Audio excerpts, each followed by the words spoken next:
Do you have insecurities? Insecurities that make you feel that you're not good enough, that you're not good looking enough, that you're not smart enough, that you're not cool enough, or that you're not capable or worthy or deserving, or that you're too young or too old to make that thing happen or to give that opportunity a chance. Different kinds of insecurities hit us at different times and stages in our lives. And if you acknowledge that you have insecurities, hey, you're definitely not alone, because honestly, I believe and I feel that people they don't talk about their insecurities perhaps to the degree that they ought to. And it makes other people feel that they are alone in the battle of insecurity. Hey, it's Franklin here. Happy Sunday. I hope you're doing really very well. Hopefully, you had a very good weekend so far.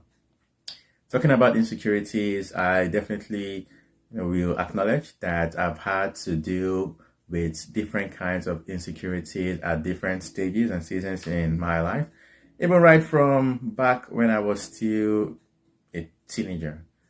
I remember one of the major insecurities, or some of the insecurities that I dealt with back when I was a teenager, was one along the lines of my body. I didn't really appreciate that I was the color of my skin, that I was like black skin or dark skin rather. And I also didn't appreciate the fact that my nose was, not pointed like most folks in the Western world have. And there were other insecurities I had around my body that just made me feel very anxious about myself and also made me feel diffident. So I lacked a lot of confidence as well. And obviously, this led to me not fully accepting myself. So I wasn't accepting myself unconditionally. And obviously, when we don't accept ourselves, we'll end up not loving ourselves for who we are. That's when we start yielding to people pleasing, and we want to seek approval of people because we don't think that our opinions matter. We don't think that our decisions count. That was back when I was a teenager, and obviously even in adulthood, I definitely can say that there are a number of insecurities that I've had to deal with. And I'm not going to say that I don't have any insecurities that I'm dealing with. Obviously, it's always going to be like an ongoing struggle, I think. But what really matters the most is that we learn to manage and to manage the insecurities so that they don't hold us back. I remember even in adulthood, I dealt with insecurities such as thinking that I wasn't good enough, or I wasn't capable enough, and I wasn't maybe smart enough to get certain kinds of job, or that I wasn't capable enough to start a life coaching business or to do speaking in front of a wide range of audience. Also, the insecurities around me not being worthy or capable of even writing a book. And when it came to launching a business where I get to speak to people, where I get to provide coaching, there was a lot of insecurities that hit me that made me think and feel that I was not capable of doing it.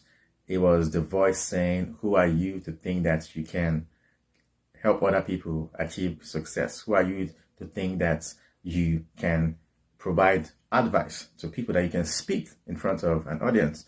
Who are you to think that they're going to pay attention to you? So all of these insecurities, they hit me in so many different ways. And honestly, I still get those voices in my head. But thankfully, with number of practices that I continue to apply, I don't allow those voices to hold me back. Rather, I hear the voices, but I'm able to cancel the voices and to reframe them so that I don't stay stuck. And maybe you are watching this and you have a number of insecurities that you're dealing with. Perhaps some of the insecurities that I just shared also resonate with you. If that is the case, then I'll just want to share with you some of the things that I continue to put in place to help me with dealing with insecurities so that the insecurities don't deal with me, don't deal with me and hold me back. First of all, the insecurities, they come as a result of us believing a lie and opposing the truth. So we believe the lie of the enemy, or we believe the lie of what the world is trying to say to us and about us. That we ignore the truth of what God is saying about us. I think if we look very closely, that is exactly why we feel insecure. I love this book by Nona Jones. It's called Killing Comparison, and the book just nailed it on the head. And according to the author Nona, one of the major reasons why we yield to insecurities is that we place our identity or our beliefs on shaky foundations. Shaky foundations are external temporary things like success, opinion of people, wealth, and all of those external things that are here today and gone tomorrow. When we place our identity and our beliefs on those shaky foundations, that's when we feel insecure. And we feel insecure because those foundations, indeed, they are shaky.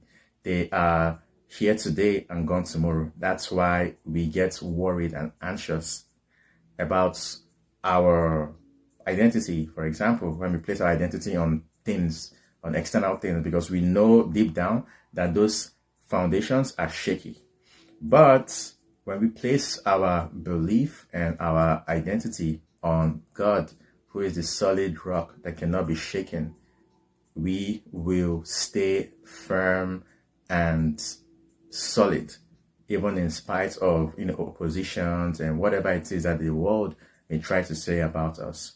So honestly, looking back at the way I was able to navigate and to deal with those insecurities that hit me in the face at different stages in my life, I believe it just boils down to what I just shared: holding on to the truth of who God says that we are, and replacing that with the lies of the enemy, the lies of what the world is trying to say to us and about us.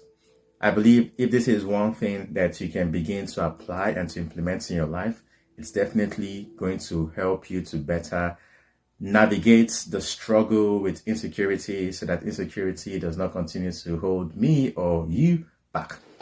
So for example, maybe you have this insecurity around, say, your body or some body parts, and the insecurity tells you that you are not good looking enough, or that you look horrible, or that some body parts was that some body part is just awful.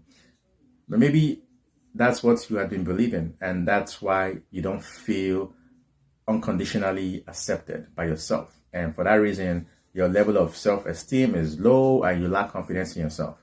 I want to challenge you today to cancel that belief and hold on to the truth of what God said about you. He said, this word says that you're fearfully and wonderfully made. Do you know that Bible says that you're created in God's image? So if you're created in God's image, hey, why would you ever want to question a part of the body that God created? And I think just understanding that every single part of your body and every single part of your identity was created for a reason and a purpose, and that you are accepted even by God, irrespective of who or what may not give you like approval. But just know that God has approved you and God has accepted you just as you are, so you can fully accept yourself. And I just believe so strongly that when we begin to accept ourselves fully and unconditionally, it's going to help us to better manage and handle those insecurities as well, because we believe that we are not defective, that we are just perfect the way God created us, because God never creates defective products. He never creates an accident, which means that the way you're created, every single thing about you is fearfully and wonderfully made by God. The same way too, if you feel that you're not capable or deserving or worthy of making something happen, again, that's the lie of the enemy that maybe you have been building your foundation on. How about you take away that shaky foundation, and maybe even the foundation you've been trying to build it on your own strength?